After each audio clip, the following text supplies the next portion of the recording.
Sejam bem-vindos ao nosso Evangelho no Lar, na tarde de hoje. Antes de iniciarmos, vamos colocando a jarrinha ou o copo d'água para que a equipe espiritual possa fluidificar durante o nosso Evangelho. E a lição que caiu para nós essa tarde foi o capítulo 21. Haverá falsos cristos e falsos profetas. Conhece-se a árvore pelo fruto. A árvore que produz maus frutos não é boa, e a árvore que produz bons frutos não é má, visto que cada árvore se conhece pelo seu próprio fruto. Não se colhem figos dos espinheiros, nem se cortam cachos de uvas das sarças. O homem de bem tira boas coisas do bom tesouro de seu coração, porque a boca fala do que está cheio o coração. Lucas, capítulo 6, versículo de 43 a 45. Livrai-nos dos falsos profetas, que vêm até vós cobertos de peles de cordeiro, e que no íntimo são lobos astutos. Vós os conhecereis pelos seus frutos. Podemos colher uvas nos espinheiros ou figos nas sarças? Assim, toda árvore que é boa produz bons frutos, e toda árvore que é má produz maus frutos. Uma boa árvore não pode produzir maus frutos, e uma árvore má não pode produzir bons frutos. Toda árvore que não produz bons frutos será cortada e lançada ao fogo. Vós a conhecereis, portanto, pelos seus frutos. Mateus, capítulo 7, versículo de 15 a 20. Geralmente atribui-se aos profetas o dom de revelar o futuro. Assim sendo, as palavras profecia e predição tornaram-se sinônimas no sentido evangélico. No sentido evangélico, no entanto, a palavra profeta tem um significado mais amplo e é aplicada a todo enviado de Deus com a missão de instruir os homens e de lhes revelar as coisas ocultas e os mistérios da vida espiritual.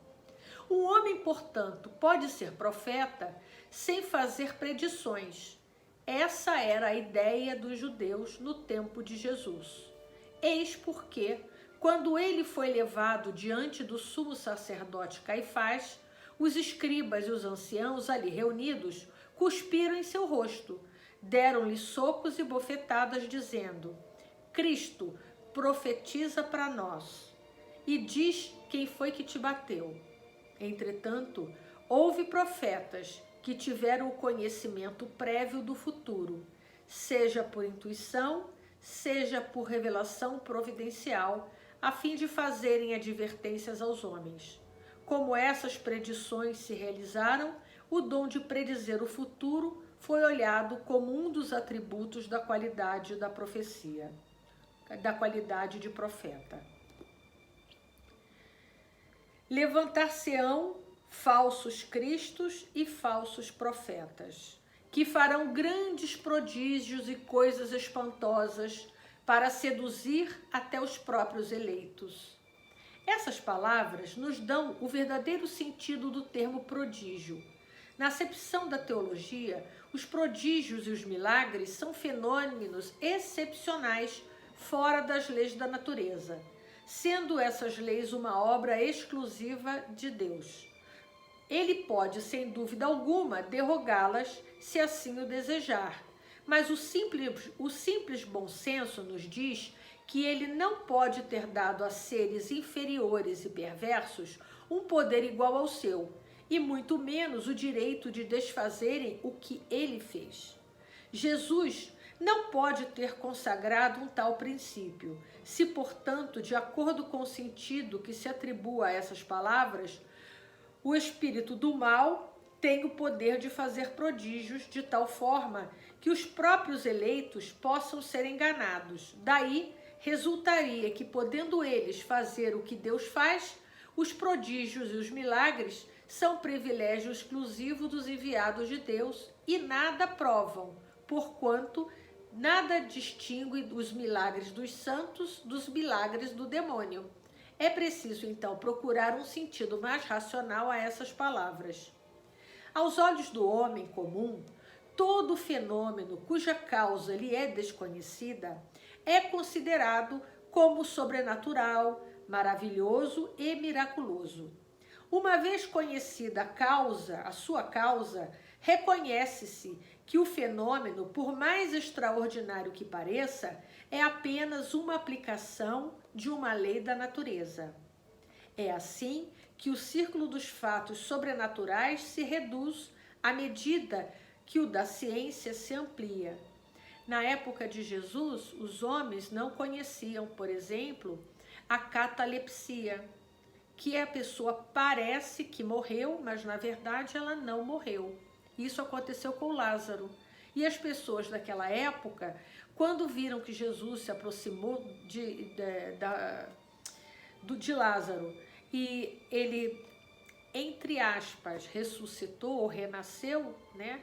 Na verdade, com o seu magnetismo, Jesus apenas despertou Lázaro dessa doença, que hoje os médicos já conhecem. Naquela época não existia essa informação. Assim como hoje também existem coisas que a nossa ciência ainda não descobriu, mas descobrirá no futuro.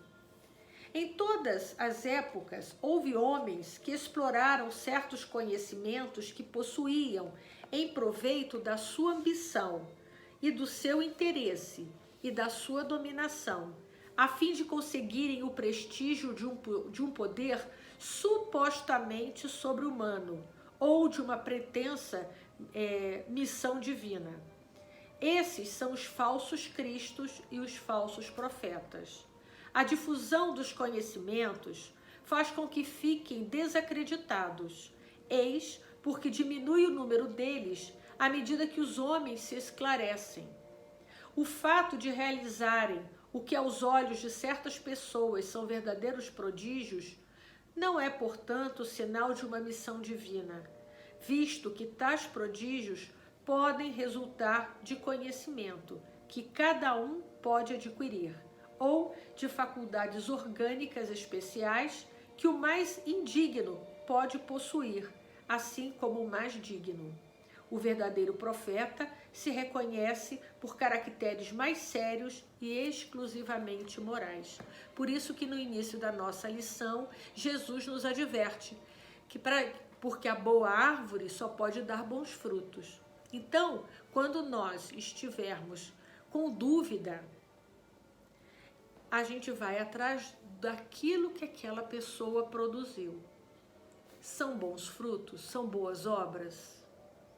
E nós temos mesmo assim que tomar muito cuidado. Essa advertência de Jesus nós temos que levar não só para as criaturas encarnadas, como também para as criaturas desencarnadas. Porque sabemos dentro da doutrina espírita que uma manifestação espírita de um espírito do plano que esteja no plano espiritual, ele pode ser um enganador. Ele pode dizer que ele é Bezerra, que ele é Jesus, que ele é Maria de Nazaré e acaba enganando as pessoas. Será mesmo que aquilo que ele diz condiz com essa passagem do Evangelho? Então vamos ter muita calma nesse momento, muito cuidado. A fé raciocinada nos ensina a pautarmos com raciocínio e com ciência a nossa fé, para que ela se fortaleça cada vez mais. Vamos agradecendo mais uma vez a fluidificação da aguinha que nós colocamos no início. E vamos agradecendo a você que orou conosco até agora, reafirmando o nosso compromisso de estarmos amanhã no mesmo horário. Muito obrigada.